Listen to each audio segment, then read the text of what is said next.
was 2027. Advances in biotechnology were helping people improve their physical and mental abilities to an amazing degree.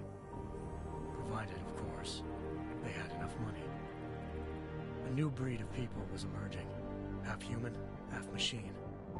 And in Detroit, at least, not everyone was happy to see it. I'd just landed a job as head of security at Sarif Industries, a cutting-edge biotech firm. David Sarif himself handpicked me for the job, said he needed me to keep his people safe. My ex, Megan Reed, was one of them. Brilliant neuroscientist, Megan had found a way to make augmentation safe and affordable for everyone. All she had to do was present her research to Congress. But the night before her big meeting, my security measures failed.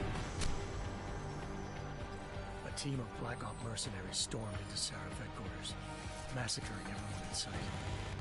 3 of the mercs were heavily augmented walking tanks. Their mission? Take out Megan and her team. I tried to stop them, but their leader tossed me through a plate glass wall. Last thing I heard as his bullets slammed into my brain was Megan's dying scream. I should have died with her. Only I didn't. High-end military-grade enhancements saved my life.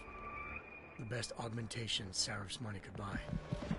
It took me half a year to get a feel for them. Should have taken longer. But 6 months into my recovery, Sarif Industries was attacked again.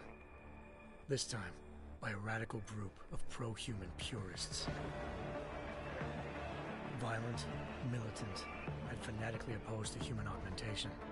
They claimed to be members of Humanity Front, a non-profit organization that wanted the UN to limit biotechnology research. The thugs broke into Sarif's factory and found machinists working overtime on a top-secret military augment called the Typhoon. Sarif sent me to retrieve it, and when I did, I found one of the so-called purists next to it, wired with cerebral implants, trying to download its classified specs. Obviously, something more was going on. The AUG killed himself before I could question him. Sarif ordered me to dig deeper, so with the help of Frank Pritchard, Sarif's head of cybersecurity, I did. Turns out a second hacker had been controlling the AUG's actions from somewhere off-site. Pritchard and I tracked his signal to a secret FEMA internment camp in Detroit. The Black Op mercenaries were there. The same mercs who'd left me for dead 6 months before. Figured they'd try again when they saw me. Wasn't so easy for them this time. They took out the tank named Barrett. Even got him to give me a new lead. A penthouse apartment in China. Of course, we both knew it would be a trap in the end.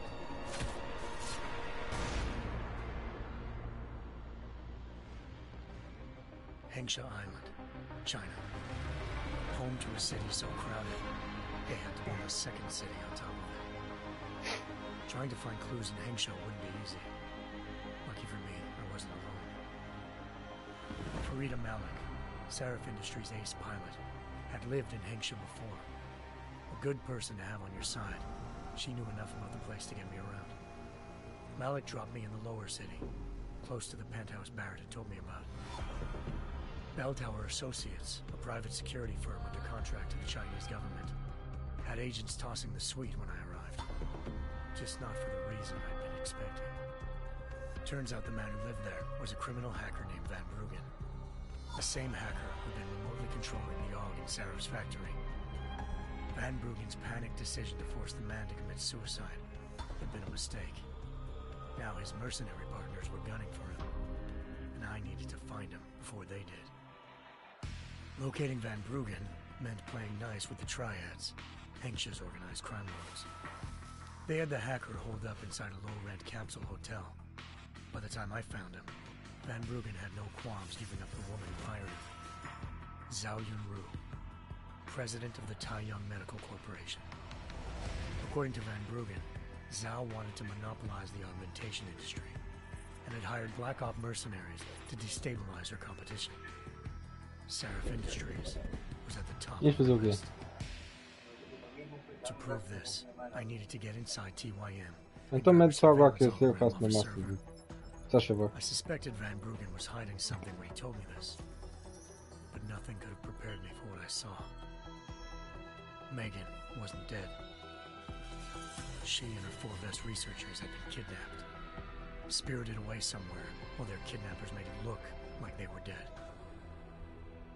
Desperate to learn more, I confronted Zhao in her penthouse. She claimed to be a pawn in a bigger plan, and hinted at a group so powerful it controlled global interests at a whim. Then she slipped into a panic room and hit the alarm, forcing me to make a very quick exit. I figured Zhao was lying, but part of her confession made sense. David Sarif had been worried about his people.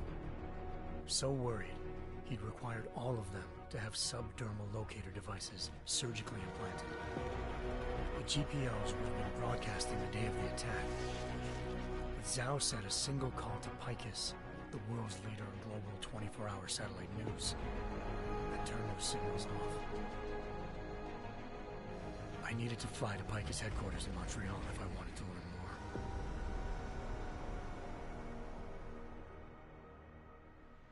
Eliza Cassan, Picus Communications' First Lady of News. Malik thought I was reaching when I told her Eliza was involved in this. The world's most famous news anchor, working with a mercenary hit squad. But when I confronted Cassan in her office, she freely admitted to jamming Detroit's satellites the night Megan's team had been taken. Said she's just been following her commands. I suspected she wanted to say more. But Black Op mercenaries showed up looking to shut us both down. And just like that, the Eliza I'd been talking to disappeared. The Mercs were led by an augmented killer I crossed paths with twice before. Fedorova, a woman who'd made silence her best friend. She waited for me to track Eliza's transmission to a secret server room underneath the Picus complex, then jumped me from behind. A deadly fight ensued. I made sure she never moved silently again. With Fedorova down and no one left to keep Eliza quiet, she reappeared.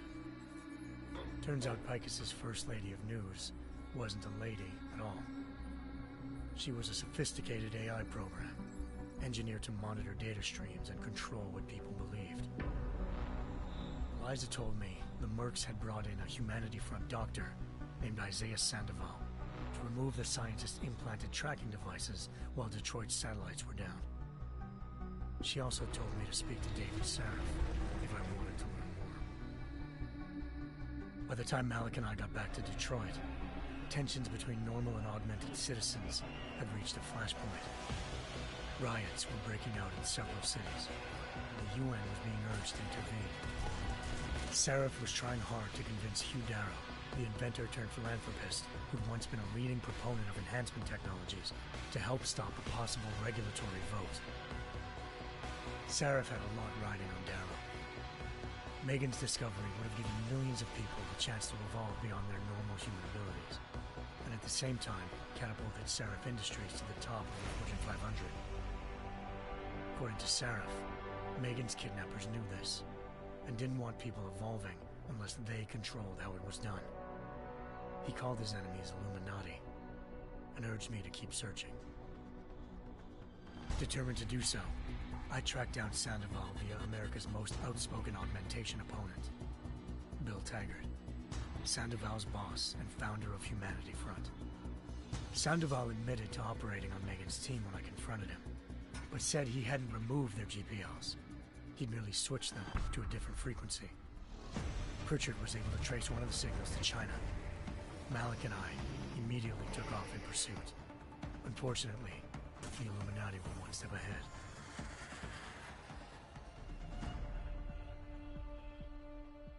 Ambushed. Shot out of the sky by Bell Tower Associates, seconds after entering Hengsha's airspace. Malik's piloting skills saved me. After a tense and bitter struggle, I escaped into Lower Hengsha. The tracking signal I was following led straight to the Triads, or more specifically, to the augmented arm of Tong Si-hung, leader of a gang of augmentation harvesters. Tong said they'd taken the arm off a corpse, which Bell Tower had left at their door, meaning at least one of Sarif's scientists was dead. Maybe not the rest of them, though. Tong pointed me to a port used for human trafficking and helped me slip aboard a bell tower ship. It was sailing to Rifleman Bank Station, a military base in the South China Sea. Bell Tower was holding kidnapped civilians as prisoners there, and using them to perfect the Hyron Project, a human-computer interface that left most of its test subjects dead. My search for Megan would have ended then, if not for a mysterious ally named Quinn. In exchange for my help exposing Bell Tower, he slipped me aboard a second ship headed to Singapore, and an Illuminati-run biotech facility called Omega Ranch.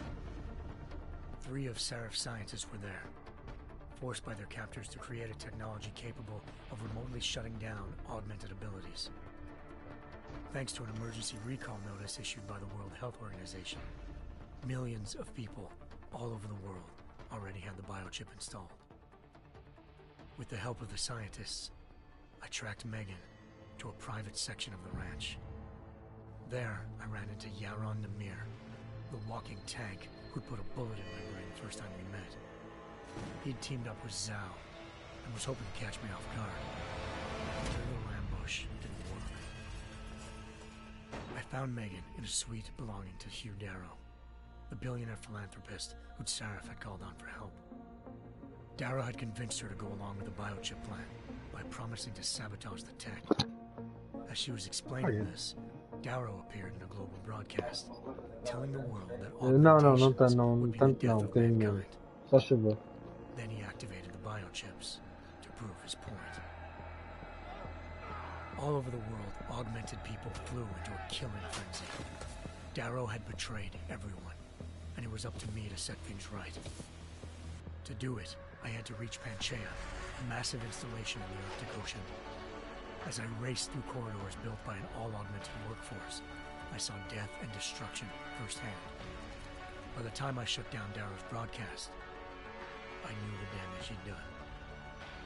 Still, humanity's future remained unclear. How would the world react to this sabotage? Would people ever regain their faith in augmentations again? What would be the Illuminati's next move? Only time will give us the answers.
I'm not leaving my 6 exposed. Give me something lethal. Your call, but Singh's undercover in all this. So watch your fucking sights.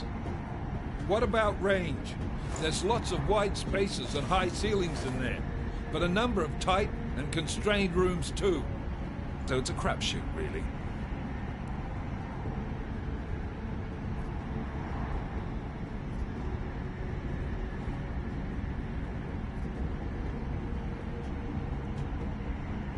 Never was one to play the odds. Give me something I can use up close. You got it. One last thing, Jensen. Singh said the Jinn are using some sort of portable Wi-Fi device to boost communications. He's got a better chance of maintaining cover if you disable it. I'll keep an eye out for it. But aren't we on the clock here? You said there's a sandstorm moving in. There is, and we got the intel on this mission at the very last minute. So we're scrambling a little. If it comes to it, your #1 priority is keeping the Jinn out of that atrium. Copy that. Time to put away your heavy thoughts, gentlemen. We're approaching the target building. You're up first, Jensen. Let's do this. Task force action.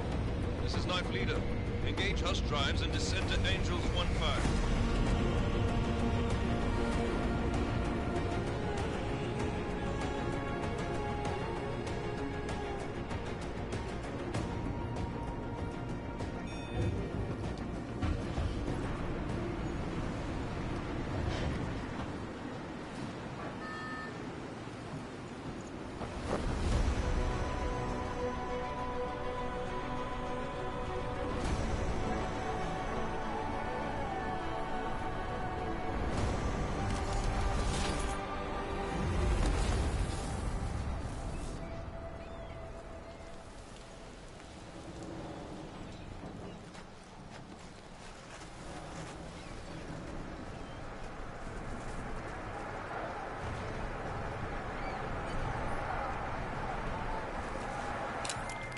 Team leader, this is Jensen. I'm on the roof. Solid copy. Move into the building. The access route you need to block is at the far end of the penthouse. And keep in mind, the direct route might not be the easiest one. Roger that. McCready will advise once his team is on the ground. Miller out.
Jensen, we're moving through... Oh, fuck! What's wrong? The Jinn have got a few Jennies up and running. Gonna have to hack keypads. Should enjoy it, McCready. They have colors and shapes. Just remember, red means bad. Fuck you.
Yeah.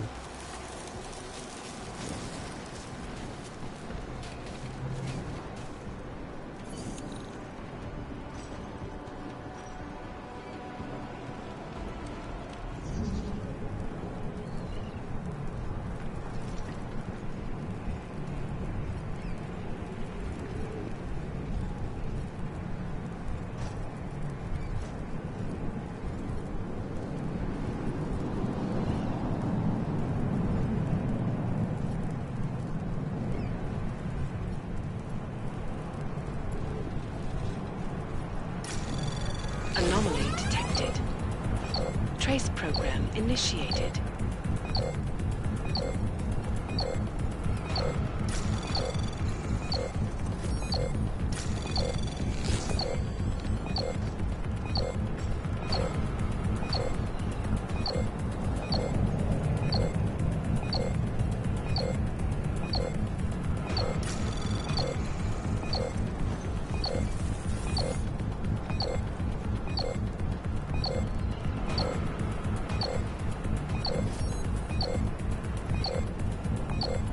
Access denied.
Anomaly detected.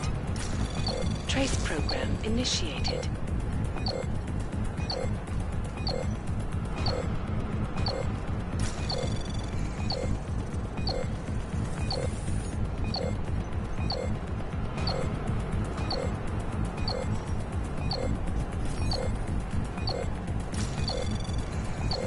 Access granted.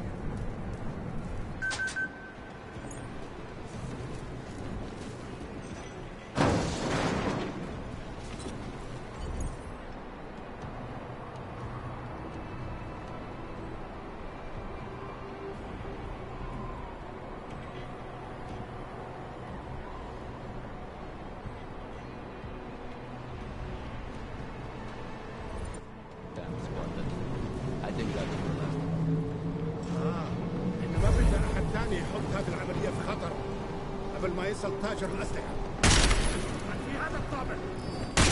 Kill him! Kill him now! Your destruction falls to me.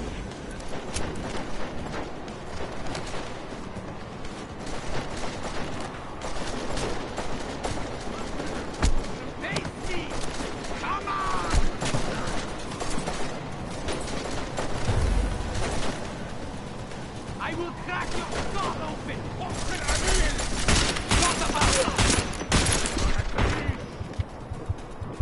هاي تعال وشهني. هذه الخردة لازم تنباع.